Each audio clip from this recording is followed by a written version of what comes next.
कहते थे वो मान लेते थे, हम क्वेश्चन नहीं करते थे। तो उस समय की परिस्थिति। अभी जैन जी वो प्रश्न पूछते हैं, उनको लॉजिकल आंसर चाहिए, करेक्ट, और इसके साथ प्यार चाहिए। प्यार है तो ये आंसर दे सकते हैं। आपका मेरा परिचय, लेकिन हम जानते हैं एक दूसरे को, आपस में कुछ संबंध है, तो आपने पूछा तो मैं जवाब दूंगा। तो ये बातें होनी चाहिए। डेमोक्रेसी में ये तरीका है। अंग्रेजी में डिबेट कहते हैं, लेकिन हमारे यहां शब्द है शास्त्रार्थ। उसमें वाद और प्रतिवाद नहीं होता है, उसमें पूर्व पक्ष उत्तर पक्ष होता है। तो हम सब पहलुओं को देखते हैं और हर एक का अपना अपना देखने का नजरिया है, तो एक नया डायमेंशन ध्यान में आता है हर सब्जेक्ट का। तो we get so many opinions, even contrary opinions, that together form the total view of the truth. तो ये होना ही चाहिए। तो जैन जी ने आंदोलन नहीं करना चाहिए वगैरह, ऐसा मैं करूंगा नहीं।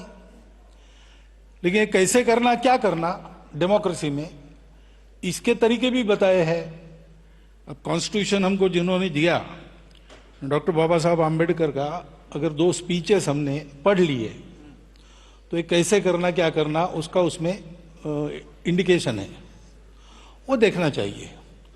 और हम लोगों को भी ऐसा देखना चाहिए कि अगर जैन जी चिल्ला रही है तो विरोध के लिए नहीं चिल्ला रही, कुछ तकलीफ है इसलिए चिल्ला रही। बिल्कुल, उसको ठीक करना चाहिए।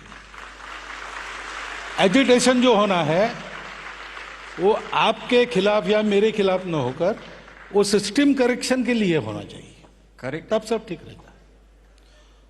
तो इसमें आप मानेंगे कि संवाद यदि पहले से ही शुरू हुआ होता तो ये बाद में विषय ज्यादा ऊपर जाता है नहीं? जो नहीं होना चाहिए वो जब होता है तो कहीं ना कहीं इसमें चूक हो जाती, तभी होता है। किसकी है क्या है ये अलग बात है, लेकिन कमी तो रही है, ठीक हो जाएगी, करनी चाहिए, ऐसे मैं मानता हूँ। ठीक। और इसमें थैंक यू उत्तर के लिए। पर इसमें आप जब आपने बोला कि प्रोटेस्ट पर्टिकुलर डायरेक्शन में करना चाहिए, पर्टिकुलर मैनर में करना चाहिए, अभी सर कई बार ऐसे भी लगता है कि प्रोटेस्ट पे हम निकल आए तो लोग हमें एंटी नेशनल बुला देंगे। हाँ, लोग हमें बोलेंगे saying that this people are agents of some country and सो।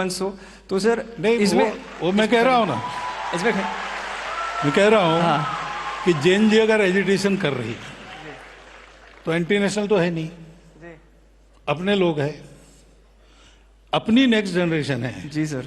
इस अपनेपन से, डायलॉग का साथ मैंने बोला अपनापन चाहिए, संबंध चाहिए, वो हमारा संबंध है, उसका रिकॉग्निशन चाहिए, तब ये डायलॉग होता है। वहाँ की बात हमको समझ में आती है, हमारी बात वहाँ समझ में आती है, ये होता है, तो होना चाहिए। और जैन जी वगैरह ऐसी है ऐसा मैं तो बिल्कुल नहीं मानता। आप क्या मानते हैं? विदाउट इट कॉन्टेक्स्ट भी जब जब पूछा गया तब मैंने बताया, और आज भी मैंने आपके सामने बोला है कि मुझे लगता है कि ये जो नई पीढ़ी है जैन जी, जैन अल्फा, ये अभी जो हमारी एग्जिस्टिंग पीढ़ी है उससे ज्यादा ऑनेस्ट है। अरे वाह, बढ़िया है। और देशभक्ति और सेवा का ऑनेस्ट अपील उसमें चलता है। थैंक यू सर, ये आपने बताया सबसे ऑनेस्ट जनरेशन जेन अल्फा है। लोग बोलते हैं कि बच्चे भगवान का स्वरूप है, तो आजकल के बच्चे जेन अल्फा है, जेन जी है। पर सर तो कई बार ऐसे विषय आता है कि जैसे अभी प्रोटेस्ट में, आंदोलन में हुआ था कि ये बच्चे जो भगवान का स्वरूप है उनपे कई बार, जो इनोसेंट है उनपे कई बार लाठीचार्ज होता है, पेलेट गन फायरिंग हुआ था। तो ये सारे विषय के और एक बात, हाँ, आपका क्या मानना है ये होना चाहिए? ये जो बातें है ना जी, ये क्यों हुआ, क्या हुआ, इसके कारणों में जाना पड़ेगा, जिसके लिए जो जानकारी चाहिए मेरे पास नहीं है, आपके पास भी पूरी नहीं होगी ऐसा मुझे लगता है जी। लेकिन इसको देख के कहाँ गड़बड़ है ये तय करना पड़ेगा। मैं अभी ये नहीं कह सकता कि क्या हुआ क्यों हुआ, क्योंकि सही गलत मुझे भी मालूम नहीं। आप भी पढ़कर बता रहे हैं, मैं भी पढ़कर बता रहा हूँ। आज सुबह मैं आ रहा था तो कुछ मॉड्यूल्स वगैरह इसमें घुस गए, उनका कुछ भंडाफोड़ वगैरह ऐसी बात न्यूज में पढ़ रहा था। अब वो कितनी सही है नहीं है मुझे मालूम नहीं, लेकिन मुझे अगर आंख मूंदकर विश्वास रखने के लिए कहा तो मैं जैन जी पर विश्वास रखूंगा। क्या बात है, वाह। अभी आपने एक चीज बताई जेन जी के बारे में कि आप वो ऑनेस्ट है, आप आंख बंद करके उन पे विश्वास करते हैं।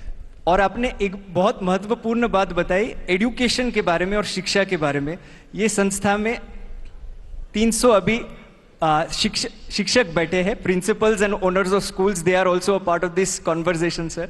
And therefore I wanted to ask you this sir कि 15 लाख स्कूल्स में अभी भी 1 लाख स्कूल्स है भारत में जहां हम लोगों के पास टॉयलेट्स की सुविधा बच्चियों के लिए नहीं है। तो sir guys let me finish the question. तो सर बेटी पढ़ाओ बेटी बचाओ अच्छा स्लोगन है, पर ये स्लोगन में बेटी पढ़ेगी कहाँ यदि उधर व्यवस्था ही नहीं है टॉयलेट की। तो सर ये एक सर दूसरा इसमें सर 15,000 स्कूल में अभी तक बेसिकली वाटर की फैसिलिटी नहीं है, पानी पीने की सुविधा नहीं है। तो सर शिक्षा मैं मानता हूँ कई चीज़ हुई है शिक्षा में, बट शिक्षा में बहुत सारी चीज़ होनी चाहिए। और मेरे लिए तो ये नेशनल इमरजेंसी है, क्योंकि देश को यदि विकसित बनाना है तो शिक्षा ठीक करनी पड़ेगी। तो आप ये मानते हैं कि that the next generation to become stronger we should focus more on education, and if so what is the one education reform that you propose sir? पहली बात एक से नहीं होगा, मैं 2-3 बताऊंगा। जी सर। पहला है कि शिक्षा ये कमर्शियल बिजनेस नहीं है जी, वो जीवन की नेसेसिटी है। इसलिए शिक्षा सर्वसुलभ हो, सबको मिले, ऐसा उसका स्ट्रक्चर करना चाहिए। तो इसमें तो बहुत सारा विचार करना पड़ेगा, फीस को लेके सारी बातें। दूसरा, शिक्षा हम सबकी रिस्पॉन्सिबिलिटी है, तो जिसका काम वो ठीक करे वो होना ही चाहिए। नहीं हो रहा है तो गड़बड़ है, उसको ठीक करना चाहिए। लेकिन मैं अपने जगह क्या कर सकता हूं, उदाहरणार्थ कई जगह कई स्थान है हमारे यहाँ, तो ग्रामीणों ने और कार्यकर्ताओं ने मिलके वहां के स्कूल को ठीक किया। तो ये ऐसी